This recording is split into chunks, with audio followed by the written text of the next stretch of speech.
1, 2, 3, 4. What up, y'all? Babylon 5 podcast. It's your boy, Jermaine Babbles. How are you guys doing? Yeah, it's been a rough week. It's been a rough few months for a lot of people, actually. But it's been a rough week in America. If you guys been following the podcast and you listened to last week, the last topic I spoke about last week was the coronavirus and how I felt like people weren't taking it serious enough. I felt like people were thinking about like, oh man, like they were talking about Ebola, they were talking about this like throughout the years, and they were saying all that, and I was saying like, I said last week, I think people should take this a little more serious. I think you should prepare, and here we are, ladies and gentlemen. It's March 15th. You guys will get this episode March 16th is when this releases. And yeah, before we get into that, I started to go off on a tangent there because, you know, it's been an interesting week for us with this coronavirus. But before we get into that, for episode 30, I'm going to give you guys the social medias as I do. If you want to follow the podcast on Instagram, Twitter, it's at Babylon 5 Pod. If you want to follow my personal accounts, it's at my name's Jermaine. You can email the podcast, babylon5podcast@gmail.com. You can follow this podcast on Podbean, and that link would be babylon5.podbean.com. You can listen to this podcast on Podbean, Stitcher, Spotify, Apple Podcasts, Pandora, shit, nigga, anywhere the podcasts play. If you want to, if you guys play Xbox One, and if you guys feel like you're going to be home anytime soon for extended periods of time, you want to play some Xbox with me. My gamer tag on Xbox One is SaucedBoss414. If you guys want to play some Xbox, I was thinking about getting some old school Call of Duty, trying to do some zombies like back in the day.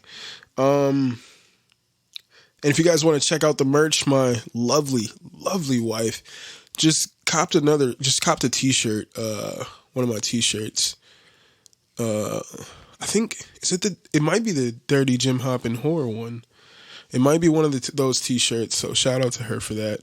I still forgot, I wanted to get one of those, I wanted to get one of my sweatshirts, rock that around the town, but I keep forgetting to do so. I think I'm gonna make some zip up sweaters just to wear because I like the zip ups now. I used to be a pullover guy, but now I'm at a point in my life where I like the zip ups. And if you guys want to check out that merch, it's teespring.com/stores/BOFpod -S or -shop. Yeah. If you eventually, I'm gonna upload some things to Twitch. Eventually, there's a Twitch account there. I haven't seen any. Oh, this nigga followed you on Twitch, other than my nigga Zach. Shout out to Zach Peller. He's my only follower. But I have yet to stream. I got the cam and everything. I just, I'm kind of lazy about it. Let's be real here. I've tried it. I was real gung ho, and then once I had to like try and troubleshoot, like I gave it about 5 attempts.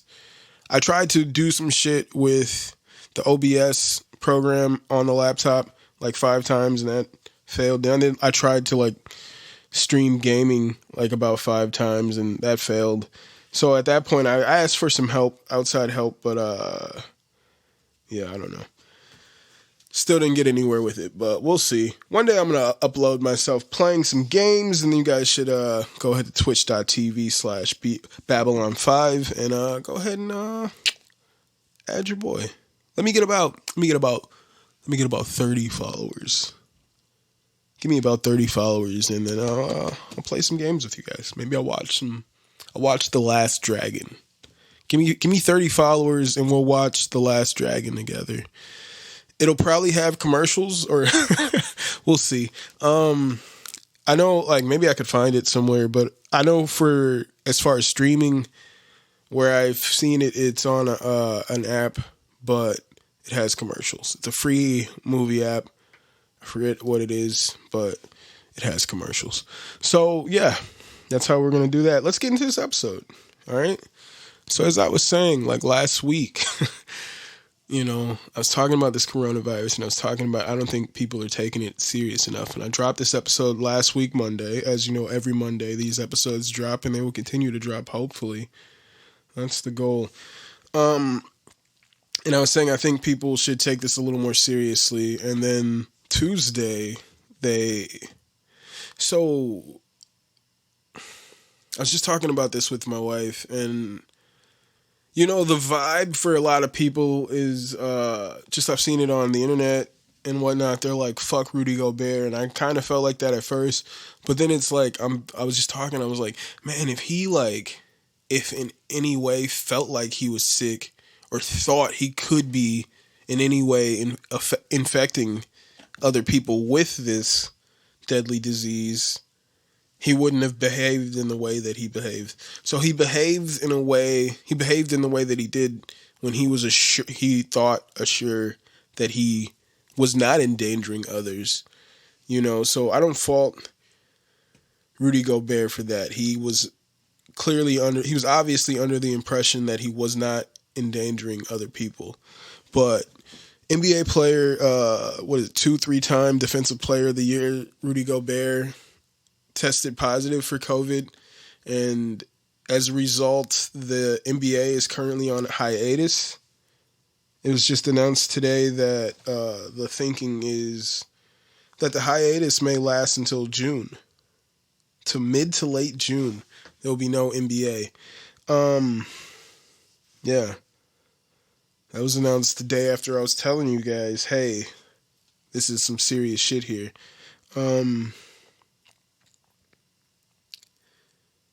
Yeah, so mid to late June, the NBA will be on break till mid to late June because, Rudy Gobert tested positive. They were going to play games that day, and some of the people were planning to play in empty arenas, some of them not empty arenas, but because that test came back positive from Rudy Gobert, and then they shut it down, and then ultimately his teammate, Donovan Mitchell, the two best players on the team, both test positive for COVID-19, the coronavirus, which is COVID-19 is the actual strain. Coronavirus is like a blanket term for a few things. Like a few coworkers pointed out to me when this whole craze started, when they thought it was just like a thing in China. When that started, they were pointing out that like Lysol, like disinfectant wipes or whatever, claims like on the bottle that it kills the coronavirus. And that was like, what I'm saying? That's been on there years before this craze started, before this pandemic, literal pandemic. Check out my single Pandemic. I just wrote a song last week, Thursday, and released it Saturday. It's called Pandemic. I'm pretty into it. I dropped it. It's produced by Mike Regal. So before this, before this pandemic, took place, and I forget. I don't know where I was there, but so yeah, Donovan Mitchell tests positive, and they're the two best players. It's crazy. Apparently, I was reading there's now a rift between these two players because he feels like Rudy Gobert should have taken it serious. But you understand, I've already stated where I am about the Rudy Gobert situation. Even if he did in some way infect Donovan Mitchell, it was in no way intentional. You know what I'm saying? He wasn't aware that he was infected with this disease, and he would have in no way tried to infect others. That's how I'm viewing the situation. But who knows, man? Who knows how the situation's going to turn out? There's not a lot of information on this. There's not a lot of information on COVID-19. I mean, there's a lot of information, but I would say a lot of misinformation out there as well. So not a lot of people know what's going on. Shit. I just like scratched my eye and felt like, oh shit, that was the wrong move. as I'm talking about this. I'm pretty sure did I wash my hands pretty soon? I think I washed my hands. I don't know. I don't know. You hear the panic in my voice. Yeah, so I don't think he intentionally would have done anything to endanger others had he known. You know what I'm saying? Had he known. So there is a rift there, but NBA is currently on hiatus. MLB is on hiatus. Pretty much every professional sport has gone on hiatus. The only place that, well, before I get into that, my wife, one of her friends who I'm not speaking on this, claims that by the time you're able to hear this episode, by the time you're hearing this episode, most likely President Donald Trump will have announced that America is on a mandatory 14-day quarantine. All right? By the time you're hearing these words, you would have already been made aware or about to be made aware that America is going on a 14-day quarantine. Check out my new single, Pandemic. It's about my wife.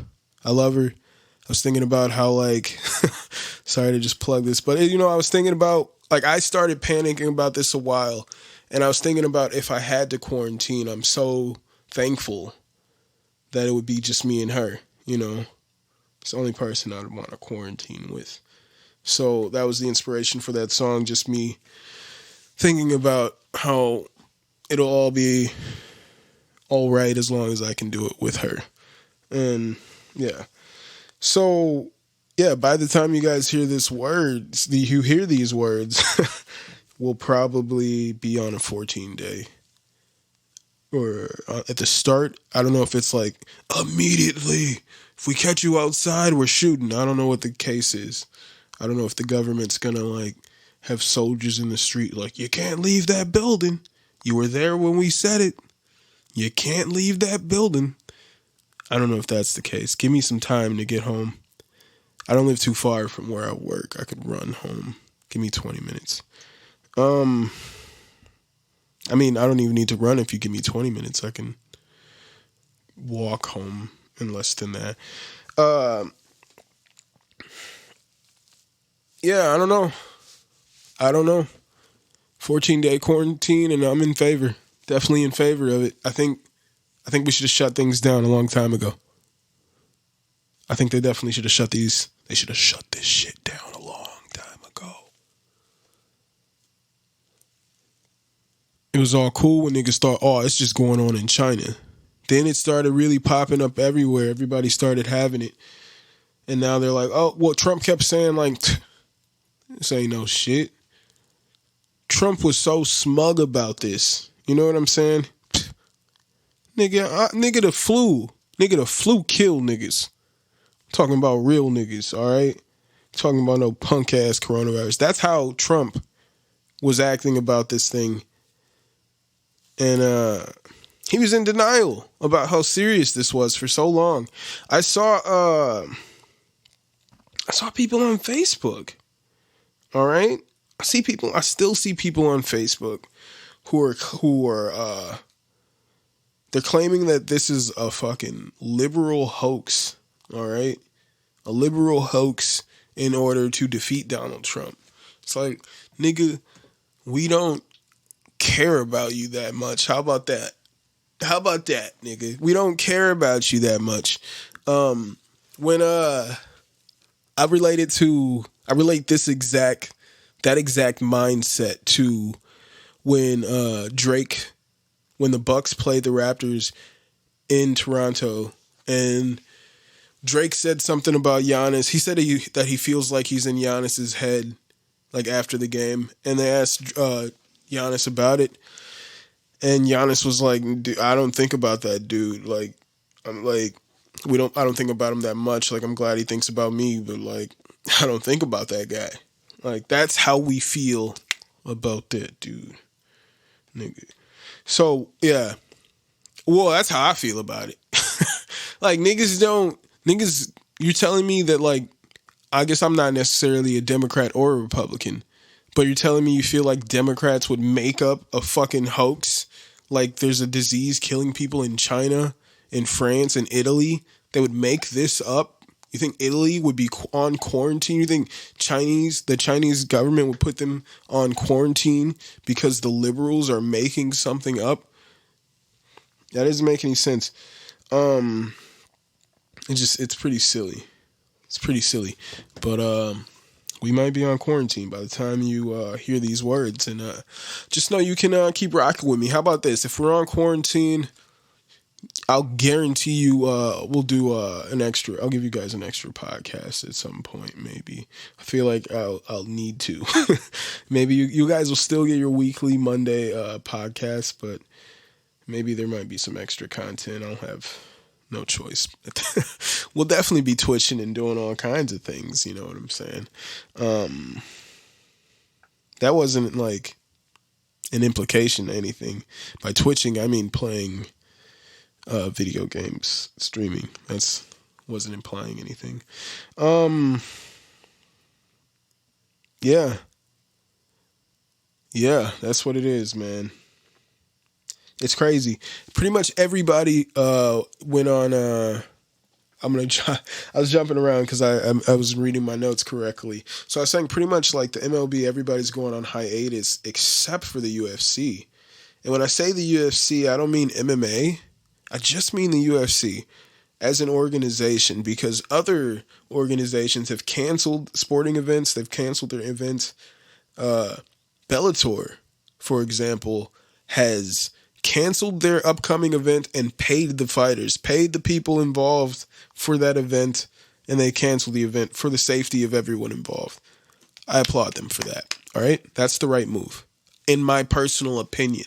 I don't know what's the right move, but I personally feel like if we're talking about something that nobody really knows anything about, if I'm just going to throw my opinion on it, I think that's the right move.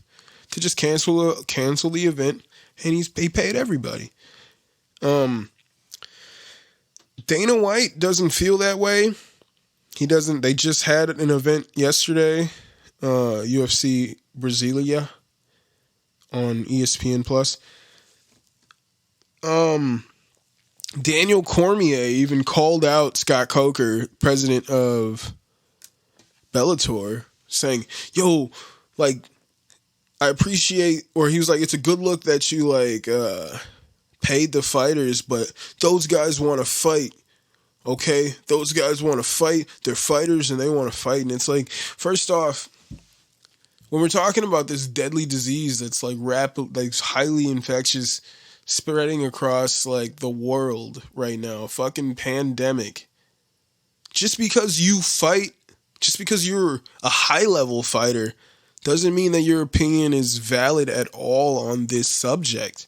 When we have little to no information on how to contain this thing, like, your opinion means nothing, my guy. And that's a silly opinion to say, is like, let these guys fight. It was announced before UFC Brasilia that they were not testing any of the fighters beforehand for COVID-19. 0 fighters were tested. I'm watching these guys fight right now. I was at work yesterday and missed a lot of the prelims. I watched some of the main card. I watched the main event. Watched the Johnny Walker fight. Watched the Damian Maia fight. But they didn't test any of these fighters for coronavirus beforehand. And judging off the way the shit spreads, I would think it's very likely that if one person had it, let's say any of the girls, the 2 girls that started the 2 women that started the card, if either of them had the virus and they went in there and fought, with the way that it spreads and them rolling all over the mat, just sweating, bleeding, like all over the octagon, you know what I'm saying?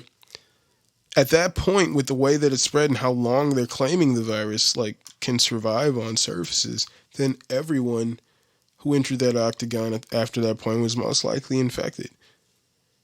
But they openly admitted that they were not testing people prior to the event. It's crazy. I just wanted to, I was going to mention that when I recorded last week's episode Monday, the episode for Monday last week, episode 29, when it dropped, I was thinking like, on that Monday, I was like, I didn't really want to like touch on coronavirus at all because I was like, I don't want to be that conspiracy theorist guy. Like on my previous podcast, there was a little while in there where I became like super crazy conspiracy guy. And I really had to like, it wasn't until I like stopped and like really thought about how I was coming off. And I was like, yo, I gotta stop with this narrative right now. I just gotta stop talking about it. And so I was, I was cautious about talking about it. I talked about it at first when I was talking about the Joanna Jacek and the Weili Zhang fight. And then I talked about it last week, just saying I wanted to say people should take it serious. But I didn't want to come off like a conspiracy theorist. And when I dropped that episode, I was like, my next episode has to be like all UFC. I'm just going to talk about fights that are coming up, like not necessarily like in a week, but just like in the future and like my predictions for that and just like fights I want to see. I just want to talk about all UFC for an hour. That was my plan, but then boom. Shit hit the fan, pandemic. And I only quarantine with you. I might throw that at the end of this episode. So stay tuned. We'll see. I think I did that at one episode. I threw a song. I think I did. I think I threw Kitchen at the end of an episode once. I'm not sure which episode that is. Kitchen is just like, it was a song I did off of a Nate Fisher beat. I think I just threw that song at the end of the episode. It's just what I do from time to time. Just an unreleased song, never heard to the public. And then you guys, if you listen to that full episode, we're like, oh shit, he's got a track at the end of here. So yeah, Cormier was like, yo, these fighters, I'm bouncing around. Cormier was like, these fighters want to fight, all right? The fighters want to fight, and he's calling Coker out. But my question to Cormier is, does LeBron James not want to play basketball? Does fucking Christian Yelich, if that's how you say his name, does he not want to play baseball? Does Lionel Messi not want to run around a field and kick a ball? Does a guy that plays rugby not want to go and play rugby? Of course these people want to do these things, but it's about safety. That's my response to Daniel Cormier. It's about safety. That's a terrible point. Just because you do the thing doesn't mean like, oh, we're tough guys. It doesn't matter that there's a deadly disease that spreads exactly through through touching people. They're saying don't shake hands, and they're like, oh, we won't shake hands. We'll just fucking grapple for the next 15 minutes. Close contact and bleed all over each other. Come on. Two basketball players on the same team have it. It's not a contact sport. You understand what I'm saying? It's not a contact sport. It's a terrible point of view. So let's get into UFC. Let's talk about some more UFC here. I wanted the whole episode to be about UFC originally, but everything's changed. It's not a lot of these fights that I wanted to talk about are either not happening or they won't happen. We'll get into that in a little bit here. Let's talk about UFC. So as I said, they announced that they would not be testing fighters prior to the fight card on Saturday, which I feel like is a fucking foolish mistake.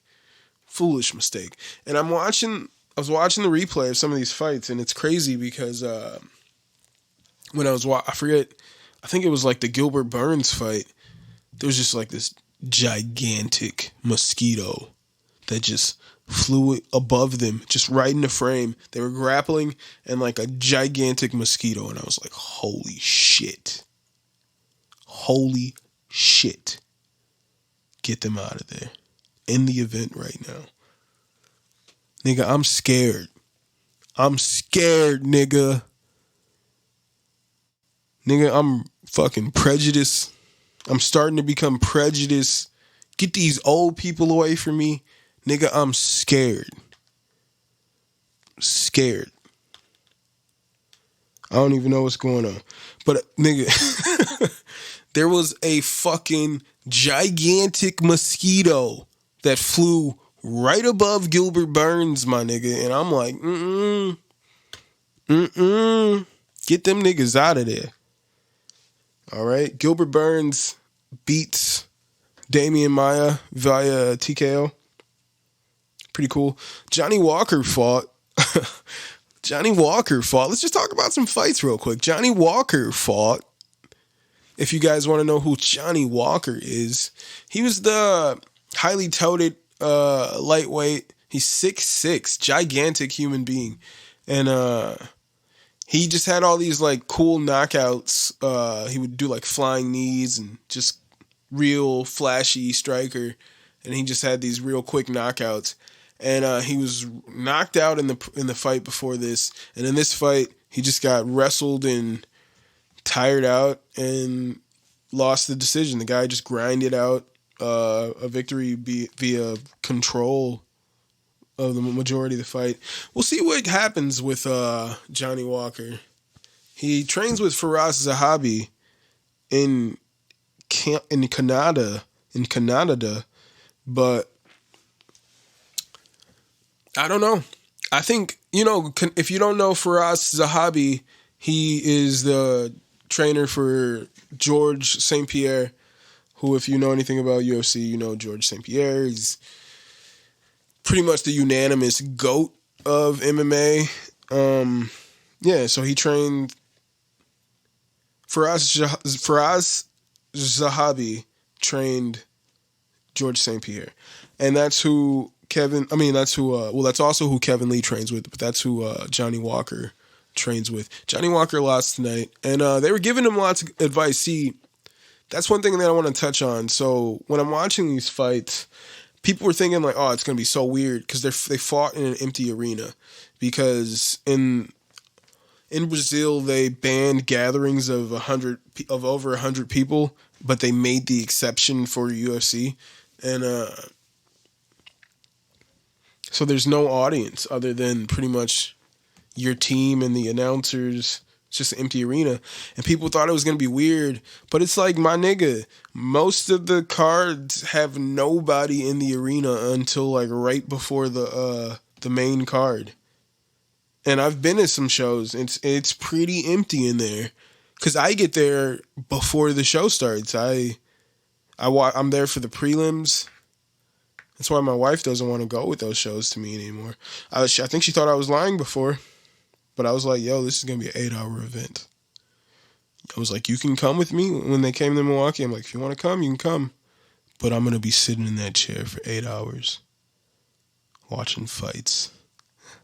And that's sure enough what happened. I sat there for 8 hours watching fights. That's what I did.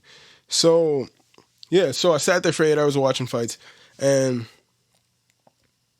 the arena is pretty empty until right before the main card, right before the last 4 or 5 fights. So it's not too different, pretty much, if you've watched any prelim fights. It's pretty much the same. But what I was most interested in, and which I found was pretty was the best thing, and I thought it was going to be that cool, was you could hear the corner's advice. You could hear the advice that Firas Zahabi was giving Johnny Walker, and he wasn't taking a lot of it. Like, for certain submission defense, he was just like ignoring what they were saying, but he was defending in his own way. But he ended up losing the fight. I think I didn't see the decision. I just assumed he lost.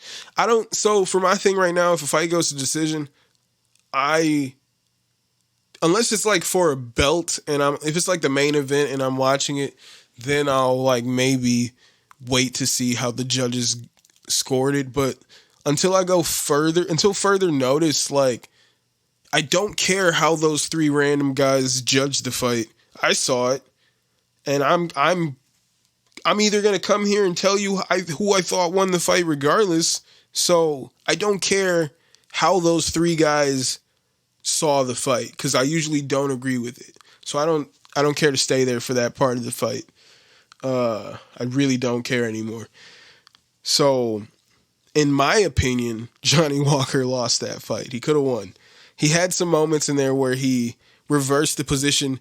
Like, I remember in the second round, somewhere in the second round, in the second round, he had the Nikita Krylov, or whatever his name was, had about like had over 5 minutes worth of control time, where that means he's just like on top of Johnny Walker, just dominating him on the ground.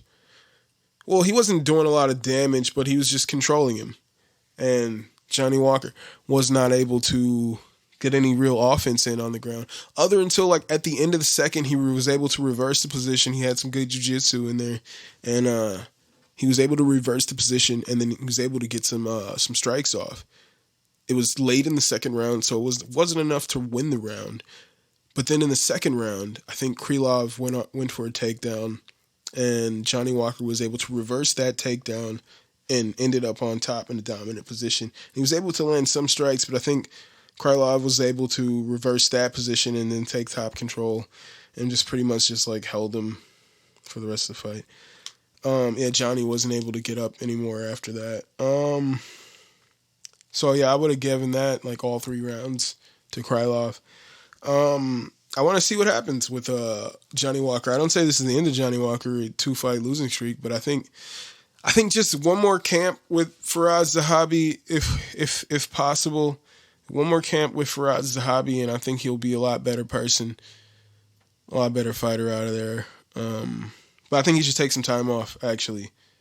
Don't jump back into it just because. Like last time, he was like, I'm already over that last loss. I already know why it happened. Like, blah, blah, blah. And it was like he was getting rocked right away. Like in the first round, like within the first 30 seconds, he got cracked. And he like was rocked.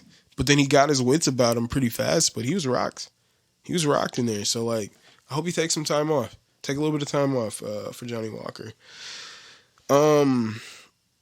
So, yeah, the Mosquito was in the co-main event. Gilbert Burns defeated Damian Maia. The main event was Kevin Lee taking on Charles Oliveira. Charles Du Bronx Oliveira. And I guess you can tell by my enthusiasm for Charles Du Bronx Oliveira. Oliveira wins this fight by guillotine in the 3rd round. So Kevin Lee shot for a takedown and just left his neck exposed, and Oliveira caught him just wrapped that arm around the neck, got him with a guillotine. And Lee tapped out.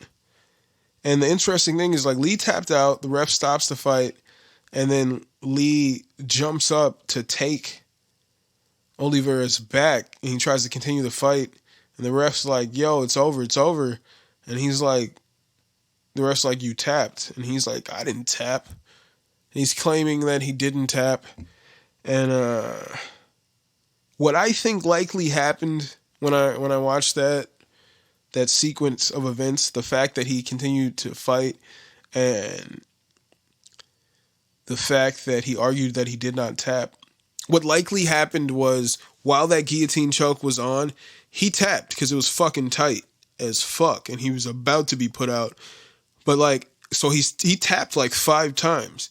So like before the ref could stop the fight, what my impression is that he went out. He started to go out. He went out a bit, but once the ref stopped the fight and the choke was let up a little bit, he came to. Similar to the Ben Askren Robbie Lawler fight, where he had that choke on him, and the ref like lifted up the hand and it fell back to the ground. And the second that Askren let go, Robbie Lawler jumped up like, yo, what the hell is going on? Like, you know what I'm saying? I think it's similar to that situation. Fucking Jorge Masvidal was like, yo, this is the dirtiest shit you could ever do. You deserve to be cut by the UFC. You're trying to fight after the ref stopped the fight. Like, that shit's dirty, which, I say it's dirty. If you tried to play it off, if he tried to be sneaky as if, like, he didn't tap, but, like, the way he taps, like, in the middle of the octagon, like, 5 times. I'm thinking he was put to sleep, like, briefly. But that's how those chokes work. He was put to sleep briefly. Because I think the way that Charles had the choke, it was kind of like, it wasn't like a choke on the neck. It was more of a blood choke. If you look at the way Charles Oliveira applied the choke, because he doesn't look like he has it too tight on the neck. It's more like right under the chin. So I think it was more of a blood choke, and he just had a tight squeeze on it. And with that blood choke, Kevin Lee went out. But the second you release that blood choke, the person usually comes right back if it happens in that sequence. That's usually how that works. Similar to Askren and Lawler. Similar to what happened there. So I think that's what happened. Oliveira looked phenomenal in this fight, all right? Charles Du Bronx Oliveira looked fucking phenomenal. He looks like a fucking world beater. There's like no telegraph to any of his strikes, all right? He's just fucking, like, Kevin Lee's coming at him, front kick to the face. Kevin Lee is just like fucking, he looks so surprised by these strikes. He's getting fucking lit up, uppercuts, all kinds of shit. Fucking Oliveira was just super fast, super accurate, super strong. He's just fucking Kevin Lee up in the stand-up. And then it goes to the ground, and, like, Kevin Lee has his wrestling, so he's able to, like, fight off certain positions. He has good jiu-jitsu. He's good jiu-jitsu. So he's able to, like, use his strength and, like, do certain things to get out of positions. But Charles is just, like, attacking, like, fucking heel hooks. He's attacking fucking triangle chokes, like, while fucking Kevin Lee is trying to reverse certain, like, get out of certain submissions and reverse that position, like, that Oliveira is attempting on him. Oliveira is already setting up the next submission. He looked fucking phenomenal out there, all right? In every aspect of the fucking fight. This is one thing that I was hoping. I was hoping that the referee wouldn't just stand people up, because there was no, because usually if the fight goes to the ground, and the audience is there, these uneducated American fans, they start booing because the people are grappling. But it's like, you dumbass, this is a part of the fight, all right? This is a part of what you signed up for. I don't know what you thought you were coming to see, but this is a part of it. So I felt like without the fans being there and swaying the referee to stand people up, he wouldn't. But they did occasionally here in these cards, certain refs would just stand people up while they're in dominant positions and they're grappling. It didn't make any sense. I think that happened in the, I want to shout out Brandon Moreno. He's a fucking fire-ass fighter. I saw him in December beat the shit out of Kai Kara France, and he beat the shit out of Formiga, who I thought Formiga was going to come in and dominate this fight, but he beat the shit out of Formiga. Shout out to Brandon Moreno. He's pretty nice. He should fight for the belt next. He should fight Davison Figueiredo for the belt, since Figueiredo just beat the shit out of Jiu-Jitsu, Joseph Benavidez. You don't need to run that back. That'd be stupid to have a rematch. Give it to Brandon Moreno, and those guys can fight. But I digress. Lee looked outclassed out there. All right? For the majority of the fight, Lee was just catching these strikes. He couldn't he couldn't see anything coming at him. He's just getting lit up with these uppercuts, overhands, just fucking getting punished out there, getting battered, all right? He's getting battered. And ironically, what I'd say, though, is that Lee started to find his rhythm. Starts to catch Oliveira in the third. All right. But then, like, he gets overconfident as he's catching Oliveira and starts to just swinging these wild punches, and he starts to miss, and he's just out of rhythm. He just gets cocky and starts to going for the knockout or whatever and starts to miss. And then he shoots on Oliveira because in the second round, he was able to, when he was fucking, it looked like, in the second round, let's rewind. In the second round, Oliveira, let's start back. First round, Oliveira comes out, like, throws some, like, flying front head kick. Insane fucking move. It's like a video game player. Second round comes out, I think he does the same thing or does some other flying front head kick. And then, like, or like front body kick. And then the third round, he also started the same. He started the round the same way that way. I'm fucking crazy. He started the round the same way with another flying kick to the head. And, like, Kevin Lee didn't see it coming each time. He just, like, would come at him with these insane fucking striking attacks. So, in the second round, fucking Charles Oliveira is lighting this man up, beating the shit out of fucking Kevin Lee. I thought he was going to knock him out in the second round, but Kevin Lee shot on him and was able to take him to the ground and was able to control him pretty much, but, like, well, he was able to control him a bit, but that's when the jiu-jitsu game really started to play, and you really saw Oliveira attacking from bottom, doing all these sweeps, and it was like he was really outclassing him. So he was about to knock him out in the stand-up, and then he shot on him, and Kevin Lee was successful with the takedown. So in the third, Kevin Lee is successful with the stand-up, but then he gets overzealous, starts winging some shots and missing, and he shoots for a takedown. Charles Oliveira takes his neck, and as I said before I started this story, chokes him out for the guillotine. After the fight,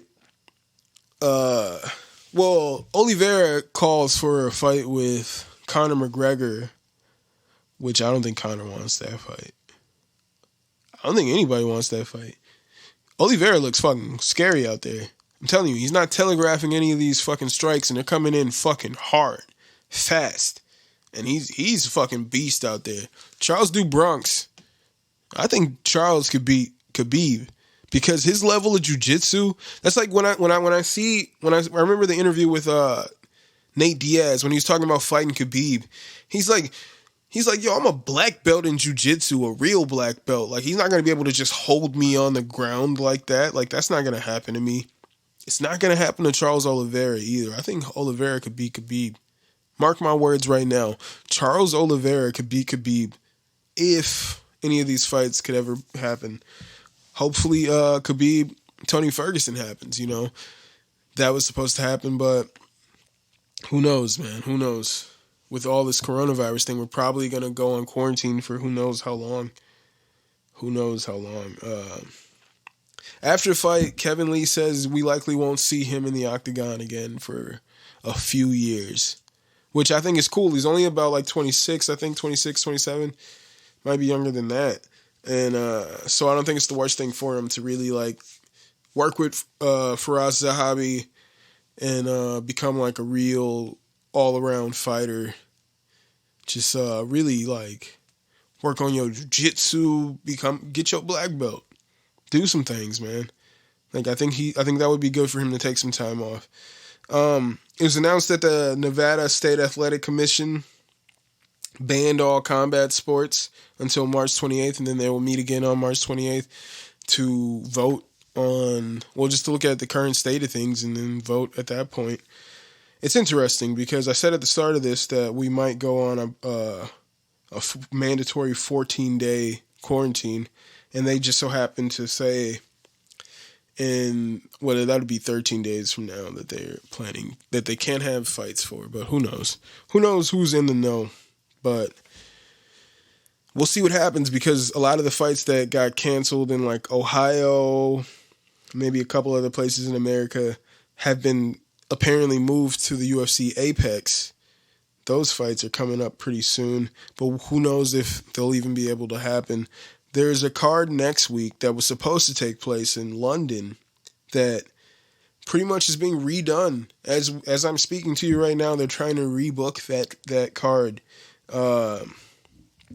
So with the coronavirus, Donald Trump announced that there is a travel ban for Europe.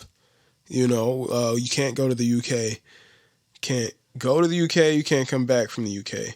And because of the fight was taking place in London, most people can't go there. And if they could go there at a certain time, people who are there apparently don't even, they have no idea when they'll be able to come back to America. So they decided to move the card to America, and they're most likely going to fight on some Indian reservation in California, apparently. But because of that, the main event, which was Tyron Woodley versus Leon Edwards, can't take place because Leon Edwards wasn't going to come to America and not have any idea when he could come back to the UK, back to his home. So, and a lot of those fighters on that card were from Europe. So because of that, Dana White has sent out email to all the agents, all the UFC, all the fighters, all the representatives for the fighters, saying like who's available to fight this weekend, who's available to fight on 1 week's notice, from bantamweight to welterweight, who's available to fight. Tyron Woodley's available to fight. What's whack though is Colby Covington tweeted out that he accepts the fight and he's ready to fight Tyron Woodley on a week's notice. All right, and that's like fucking amazing to me. All right, if you're telling me that because of the coronavirus that we would get Colby Covington versus Tyron Woodley on a week's notice, I'd have to say thank you, coronavirus. You've taken another person's breath away. But apparently Woodley said he said yes to the fight to the UFC, but then Colby Covington claims that he was just kidding and he's not ready. He's not available to fight this weekend. So we're not going to get, as far as I know, last I checked, we're not going to get Colby Covington versus Tyron Woodley on a week's notice, and I really wish we could. I mean, if we could. This is my thing right now. These people are trying to just book these fights. They're like, whatever. Nigga, we might be on quarantine by that time, so none of these fights would happen if that took place, so who knows, but that's Dana White says the fights will continue, but he said that about yesterday. Who knows? Who knows? There's no update so far, as according to Bleacher Report. There's no updates. I saw Tyron Woodley tweet. He said Gilbert Burns, who fights at welterweight, he just beat Damian Maia in the co-main event. He said he's available to fight, and he wants to fight Tyron Woodley on Saturday. So 2 fights in a week, in a matter of 7 days. That'd be pretty cool. But I don't think Woodley should take that fight. I think Gilbert Burns is very dangerous, and I don't think it's worth the risk, because I think he's probably in the top 10 maybe. Maybe he's like moved up to number 10. So why would you fight the number 10 guy who looks pretty fucking dangerous out there? Don't fight that guy. Don't risk it all fighting Gilbert Burns, who you could lose to. He's got great jiu-jitsu out there. His resume's out there. He's got great jiu-jitsu. He's a world champion many times over in jiu-jitsu. He's fucking strong. He's pretty quick. I mean, Willie's pretty quick. I think he's a lot faster than Burns. I think he's better than Burns everywhere except with the jiu-jitsu. And that jiu-jitsu is just... Jiu-jitsu is God, all right? Jiu-jitsu is the way. Jiu-jitsu is life, all right? So I don't think he should take that fight. I don't think he should take it. But we'll see. If they book fights, if we all aren't on quarantine by that time. But I really hope it's Colby Covington. That'd be the way to go. So that's it with that. The fights are, we don't know where where any of these fights would take place. If they were, they said possibly reservation, because they can't have the fight at the Apex because of the ban of combat sports in Nevada. It's pandemic. So yeah, drop the song "Pandemic." It's out everywhere. If you got iTunes, Apple Music, if that's what that's called. I got Tidal. If you got Spotify, whatever you use, Deezer, it's there. It's called Pandemic. My lovely, lovely wife did the artwork for it. Mike Regal produced the beat. This is one of the beats I bought when I was working on my album, but I didn't have an idea for that song once I bought it, and it wasn't. So it's not going to be on my album, The Grump, that's coming out.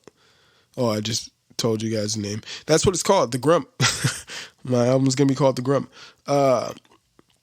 So it's not, this song Pandemic will not be on the Grump. It's a standalone single here that I just wrote on Thursday. And I was just like, damn, this shit's fucking catchy and it's fire. I wrote and I had that beat. The idea popped in my head like an hour before I went to work, and I just wrote it out then. And then I recorded it on Friday. And released it on Saturday. It's called Pandemic by your boy Jermaine, produced by Mike Regal. Be real dope if you guys went and played it, shared it around on your social medias, share it to your buddies. Say, hey buddies, while we're on quarantine together, because I only want to quarantine with you, this is the perfect song. This is the soundtrack to that song. Yeah, so it's called Pandemic. It should get you guys hype, let you guys know that your boy's here. I'm still out here with the flame. The Grump's coming soon. It's better. Jermaine Event's better than ever. That's what I'm saying. I wrote that song on Thursday. It's out now everywhere for your listening pleasures. And yeah, it's just how it is. It's a pretty good song. It's a really good song. And it's just something quick to let you guys know where I'm at. And I'm going to give you guys the social medias, if you want to follow the podcast on Instagram or Twitter, my handle for the podcast handle is Babylon5Pod. If you want to follow my personal accounts, it's at my name's Jermaine. If you want to email the podcast, it's babylon5podcast@gmail.com. You can follow the podcast on Podbean at babylon5.podbean.com. You can listen to the podcast on Podbean, Stitcher, Spotify, Apple Podcasts, pretty much anywhere podcasts play, nigga. And if you want to add me on Xbox One, once again, my gamer tag is SauceBoss414. If you want to check out the merch, it's teespring.com/stores/BOFpod-shop. And if you want to add my channel so you can watch me play some games, we can chat. I got to sign up on Discord pretty soon here, but you guys could go to twitch.tv/Babylon5. I'm your boy Jermaine Event. This is episode 30, 430. And I want you guys to stay safe, wash your hands. If we got to go in quarantine, I just hope everybody stays safe. I hope everybody's prepared for that. And hope to be rocking with you guys for years to come, But that's all the time I'm gonna take from you guys this week. Tell your loved ones you love them. All right? And I guess it's time to get up out of here. You guys have been great. I'm Jermaine Event. It's episode 30. See you next week. Peace.